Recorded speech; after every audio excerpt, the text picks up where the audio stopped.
మన ప్రభువును రక్షకుడైన యేసుక్రీస్తు పరిశుద్ధ దివ్యనామమున శుభములు.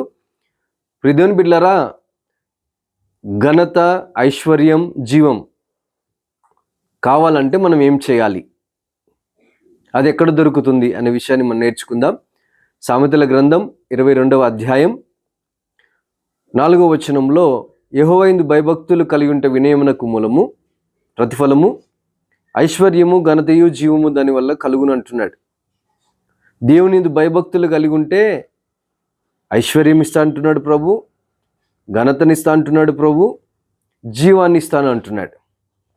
మరి దేవుని భయభక్తులు కలిగి ఉండడం అంటే ఏంటి? అసలు దేవుని మాట ప్రకారంగా జీవించడం, దేవుని మాటకు విధేయత కలిగి ఉండడం. నువ్వు దేవుని భయభక్తులు కలిగి ఉంటావా, దేవుడు నీ చేతి పని దీవిస్తాడు. యోబు గ్రంథంలో కూడా, యోబు గ్రంథం 1వ అధ్యాయంలో యోబు దేవుడి భయభక్తులు కలిగి ఉన్నాడు. యోబుని దేవుడు దీవించాడు, యోబు చేతి పని దీవించాడు. ఊజు దేశంలో దేవుడు యోబుని హెచ్చించాడు, ఆయన నామాన్ని గొప్ప చేశాడు.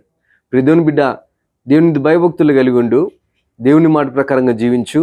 దేవుడు నీకు ఘనతని, ఐశ్వర్యాన్ని, జీవాన్ని దేవుడు సమృద్ధిగా ఇస్తాడు.